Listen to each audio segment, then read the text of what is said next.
English మాట్లాడడానికి భయపడుతున్నారా? అయితే మీకోసమే ఈ స్పోకెన్ ఇంగ్లీష్ క్లాసెస్. వెంటనే కాల్ చేసి జాయిన్ అవ్వండి. నమస్తే రమగారు. నమస్తే జయ. రమగారు, చందమామ కథ ఏదైనా చెప్పుకుందామా? పూర్వం ఒక పల్లెటూళ్ళలో ఓ వీరయ్య అని ఒక ఆయన ఉండేవాడు. ఈయన అవడానికి కామందే, ఏవో ఆస్తి స్వాస్తి ఉన్నాయి, ఇల్లు వాకిలి ఉన్నాయి. కానీ లోభి, పిసినారువాడు. ఫ్రీగా వస్తే ఏదైనా తీసేసుకోవాలనే ధోరణి. అయితే ఈయనకి వివాహం అయ్యాక భార్య తరఫు నుంచి కొంత ఆస్తి వచ్చింది. ఈయనకు ఉన్నది కాకుండా ఆస్తి అంతా తీసుకున్నాడు. పొలాలు గిలాలు స్వాధీనపడ్డాయి. కాలక్రమాన 4 పిల్లలు పుట్టారు. 2 ఆడపిల్లలు, 2 మగపిల్లలు.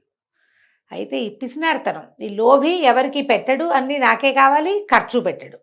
బ్రహ్మాండమైన ఇల్లు, పెద్ద ఇల్లు, తాతల నాటిది ఇల్లు, గట్టిది, చక్కగా ఎత్తుగా అరుగులతో బాగుంటుంది బొమ్మరిల్లల్లి. కానీ ఏనాడు రంగే ఇచ్చేవాడు కాదు, చుట్టుపక్కల బాగు చేయించేవాడు కాదు. చుట్టూతో అంతా తుప్పలాగా పెరిగిపోయి ఉంటుంది. అవన్నీ క్లీన్ చేయించాలంటే మనిషి కావద్దు, మరి ఖర్చు, అది ఇష్టం ఉండదు. భార్యకు మంచి చీర నగ కొనేరు, అక్కడ ఎప్పుడు దిష్టి బొమ్మలాగానే ఉంచేవాడు. పిల్లలు 4 పిల్లలు. ఈ 4 పిల్లలకి ఓ చదువు చెప్పించడం లేదు, ఏదో ఎటాగొటా చదువుకున్నారు అంతే. వాళ్ళకి ఏదైనా చక్కగా వైనంగా ఏర్పరచడం లేదా అంటే ఉంది. మనం ఇట్లాంటి వాళ్ళని మన చుట్టుపక్కల కూడా చూస్తాం. పెద్ద చక్కటి ఇండిపెండెంట్ ఇళ్ళు అవి ఉంటాయి. ఎందుకో దిష్టి పిడతల్లాగా ఉంటారు ఇంట్లో వాళ్ళు. ఏమీ వాళ్ళు శుభ్రంగా ఉండరు. అందరితో పాటు ఇప్పుడు ఒక కాలనీలోనో ఒక ఏరియాలోనో అందరితో పాటు ఇల్లు లభించడానికి ఎక్కడో ఉద్యోగం చేస్తారు. మరి ఆడవాళ్ళ లోపమో అది మగవాళ్ళ తాలూకు దౌష్ట్యమో మనకు తెలియదు. కానీ చుట్టుపక్కల వాళ్ళంతా చక్కగా వైభవంగా ఉన్నట్టు ఉంటారు, వీళ్ళొక్కళ్ళు మాత్రం దెబ్బ మొహాలు వేసుకుని ఉంటారు. ఎందుకో తెలియదు, ఏమిటో బాధ వాళ్ళకి. చక్కగా కళకళలాడుతూ ఉండరు, ఖర్చు పెట్టరు. దేనికోసం ఇదంతా దాచాలో వాళ్ళకి తెలియదు పాపం, దాచుకుంటూ ఉంటారు. వీళ్ళు కూడా అట్లాంటి వాడే అనమాట. 4 పిల్లలు అన్నా కదా. పెద్ద పిల్ల సీత, రెండో పిల్ల పేరు రోహిణో రమణి. అక్కడి నుంచి 2 మగ పిల్లలు, పెద్దవాడు చంద్రము, రెండో పిల్లాడు గోపి. ఆ చంద్రం అన్నవాడు 10th క్లాస్ ఏదో స్కూల్ ఫైనల్ అయిన తర్వాత వాడికి డాక్టరేట్ చదవాలని కోరిక. ఈయన సచ్చిన వైద్యం చదువు ఖర్చు అదంతా వైద్యుడు అవ్వాలని కోరికని ఆదిలోనే తుంచేశాడు. ఆ పిల్లాడు అసహ్యం వేసి, నేను నీ దగ్గర ఉండను అని చెప్పేసి బస్తీలో వీళ్ళ పక్కన ఉన్న బస్తీ పోయి ఏదో ఒక గుమస్తా పని చేసుకుంటూ వాడి దారిన వాడు ఉన్నాడు. ఆ చిన్నపిల్ల రోహిణి రమణ అనే పిల్ల ఎంత చక్కగానో పాడుతుంది. సంగీతం నేర్చుకుంటా నాన్న, సంగీతం నేర్చుకుంటా. సంగీతం అంటే ఖర్చు ఏమీ లేదు. ఇంట్లో కూర్చోబెట్టారు. ఏదో బడిలోకి వెళ్ళొస్తుంటుంది. చిన్నపిల్లాడు ఇంకా బడికి వెళ్తున్నాడు. ఆ పెద్ద పిల్ల సీతకు 18 ఏళ్ళు 17 ఏళ్ళు ఉంటాయి. పిల్లకి పెళ్ళిడు వచ్చేసింది. పెళ్లి సంబంధం అంటే పెళ్ళంటే ఖర్చు కదా. ఏదైనా నగా నాణ్యం చేయించాలి, ఏమీ లేదు. ఆవిడ దొడ్లో ఏవో 4 గొడ్లు ఉంటే జాగ్రత్తగా ఆ గొడ్ల పాలు తీసి జాగ్రత్తగా పిడకలు అవి చేసి ఎట్లా గొట్లా పిల్లలకి ఏదో కాస్త గుడ్డ పాత ఏర్పాటు చేసుకునేది. ఈయన అంతసేపు సాడిపాయించడం. పక్క ఊళ్ళో వరదలు వస్తే ఈయన పోయి ఆ వరదలో కొట్టుకొచ్చిన కోళ్ళు మేకలు అన్నీ పుచ్చుకుని తెచ్చుకున్నాడు. అలాంటి వాడు అనమాట. లోభత్వం, వదలలేని తనం అన్నమాట. తను చేసే పనులన్నిటికీ సహాయంగా ఉండటం కోసం రాముడని ఒక కుర్రాన్ని పెట్టుకున్నాడు. వాడు అనేవాడు, ఎందుకండి ఈ దొడ్డంతా ఇలా దరిద్రంగా ఉంది, శుభ్రంగా 2 మనుషులు కేకేసుకుని నీట్గా చేయించుకుంటే కూరగాయల మొక్కలు పెట్టుకున్న కూర ఖర్చు వెళ్ళిపోతుంది మనకి, అంతే. చుట్టుపక్కల కూడా అమ్మేసుకోవచ్చు శుభ్రంగా పాదులు అవి పెడితే. అంటే ఒరే, నువ్వు 10 రూపాయలు ఖర్చు పెట్టి 3 రూపాయలు లాభం చూపిస్తావురా నువ్వు. ఇదంతా తీయటానికి ఎంత పని, ఎంత ఖర్చు. రేపు వచ్చే రాబడి ఆయన కనపడదు, ఇప్పుడు ఖర్చు ఒకటే కనిపిస్తుంది. అలాంటి వాళ్ళు ఉంటారు కదా, ఏమీ చేయనివాడు. ఆ రాముడికి పిచ్చెత్తి లేచిపోదామని ఉండేది వాడికి, ఇక్కడ చెడిపోదామని. కానీ పాపం ఆ వీళ్ళని చూసి, ఇంట్లో వాళ్ళని చూసి ఆగిపోయేవాడు. ఆ సీతకి వీడంటే మనసు, ఈ రాముడు అంటే. పెళ్ళిడు వచ్చిన పిల్ల ఇంకా బయటికి పెళ్లి సంబంధాలు చూసే ఆస్కారం కూడా లేదు. ఆ పని కుర్రాడి మీదే ఆ అమ్మాయికి మనసుగా ఉండేది. కొన్ని రోజులు ఇట్లా గడుస్తూ ఉండగా ఏమైంది, ఒకరోజు ఒరే ఒక నిచ్చెనాను సంచి పట్టురారా, మనం దేవాలయానికి వెళ్దాం అన్నాడు. అక్కడికి ఎందుకంటే నిచ్చెన అన్నాడు. అంటే దేవాలయం పక్కన పెద్ద తేనె పట్టు పట్టిందిరా, చేదా ఏమిటి, ఊరికే తేనె వస్తుంటేను ఇంట్లో మందుకో మాక్కో కావాలి, బయట తేనె కొంటే 50 రూపాయలు, మనం తీద్దామంటే అయ్యో అట్లా పనికిరాదండి, అది దేవాలయం సొత్తు, మనం తీసుకోకూడదంటే గడదగుడ్డు, దేవుడు అందరివాడు, దేవుడు సొత్తు అందరిది అన్నాడు ఆయన. అంటే వీడు నేనైతే ఎక్కనండి అన్నాడు. ఎక్కనండి అంటే సరే నేను ఎక్కుతా, నువ్వు కింద పట్టుకో చాలు అని చెప్పేసి ఏం చేశాడు, నిచ్చెన వేసుకుని ధ్వజస్తంభానికి పక్కగా ఉన్న ఒక చిన్న మండపం లాంటిది ఏదో ఉంది, ఆ మండపం మీదకి పైకెక్కాడు. ఎక్కేసరికల్లా తేనెటీగలు జుమ్మని మీదకి వచ్చేసరికల్లా కాలు పట్టు తప్పి దభేల్మని పడిపోయాడు. వాడు కుర్రాడు ఎక్కగలిగేవాడు, 4 బిడ్డల తండ్రి ఇదేమి ఎక్కుతాడు, లేదా ఆశపోతానానికి అంతే.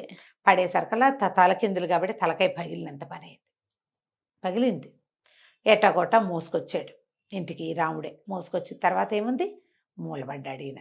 అయోమయంగా అయిపోయాడు, మాట పడిపోయింది. చచ్చిపోలా, అయోమయం అయిపోయాడు. చెప్పిన పని చేస్తాడు తప్పిస్తే ఆయనకి ఏమీ తట్టదు, తెలియదు.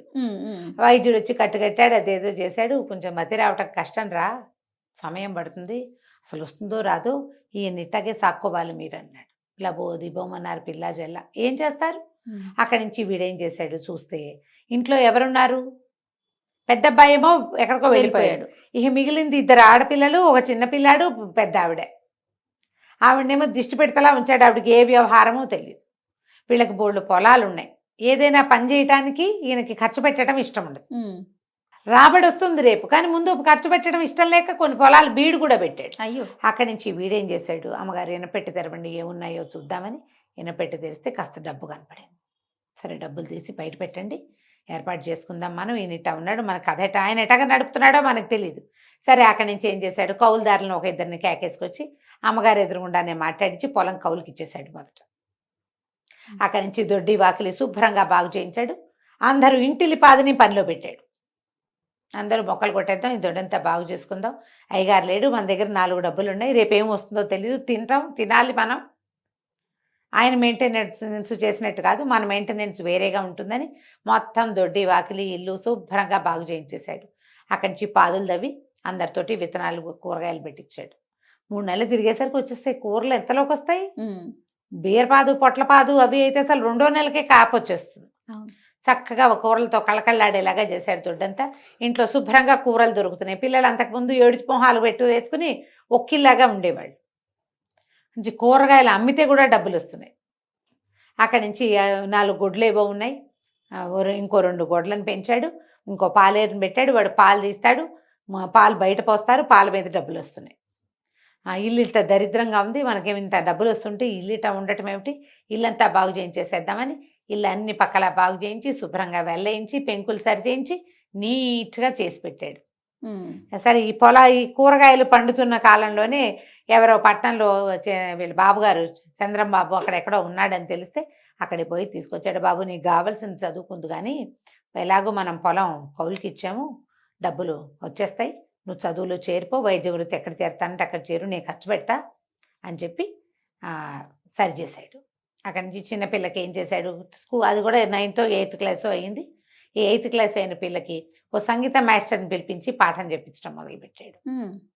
పిల్ల చక్కగా సంగీతం నేర్చుకుంటుంది, చక్కటి పాట దాంది. ఆ రోజుల్లో అప్పటికి ఇంకా గ్రామ్ఫోన్ రికార్డులు వచ్చినాయట. ఇవి రేడియోలు రేడియో కష్టం, రికార్డులు ఇవ్వచ్చు దూరాన్ని ఎక్కడో, అది కష్టం. కానీ నేర్చుకున్న పిల్లలకి అవకాశాలు ఉంటాయి.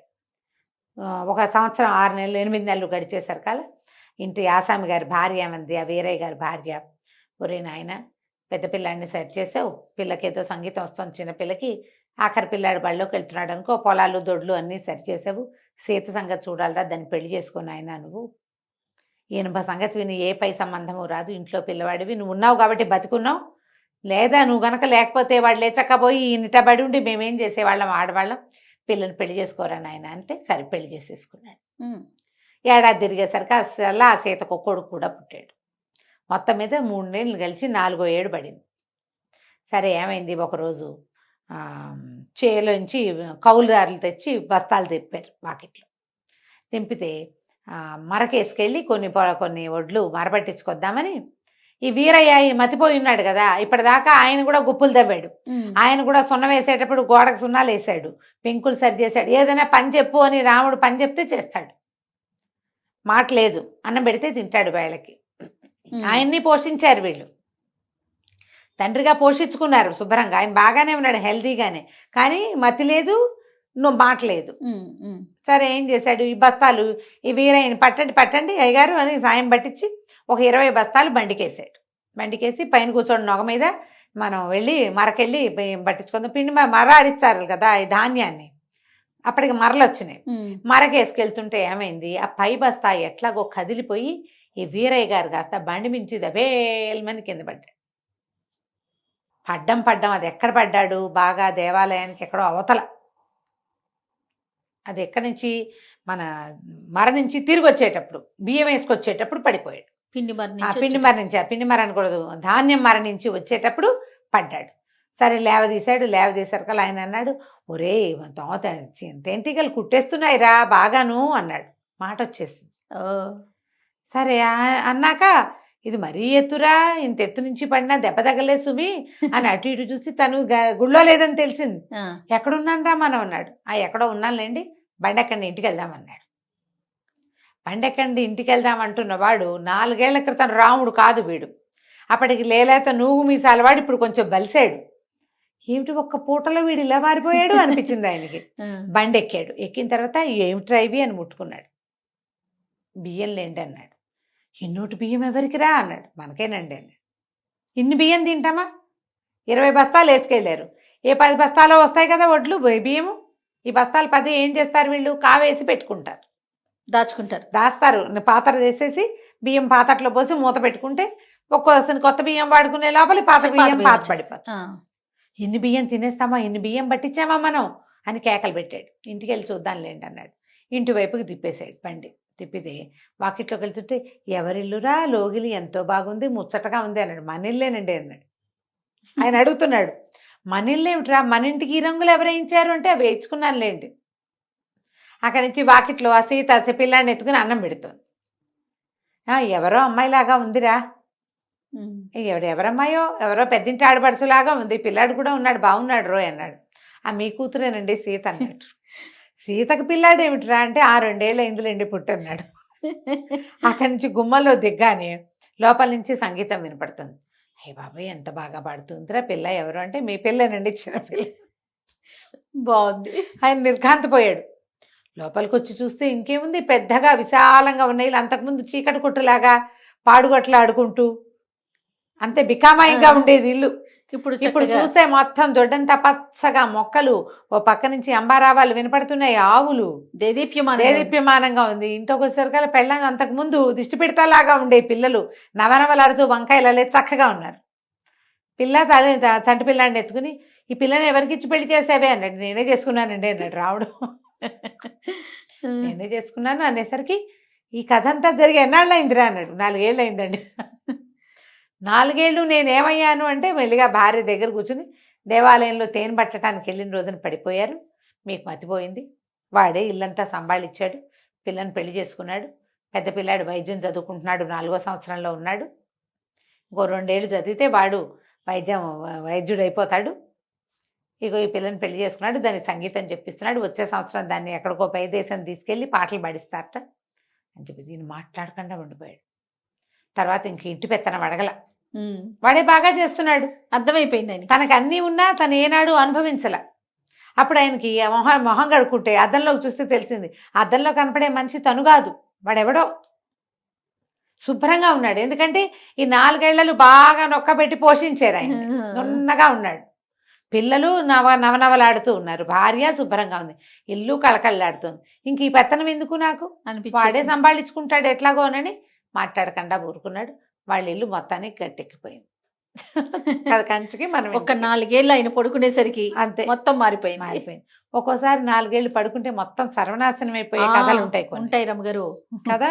అవునండి, ఇది మనం మంచి కథ. అవును. రైట్. నమస్తే. నమస్తే.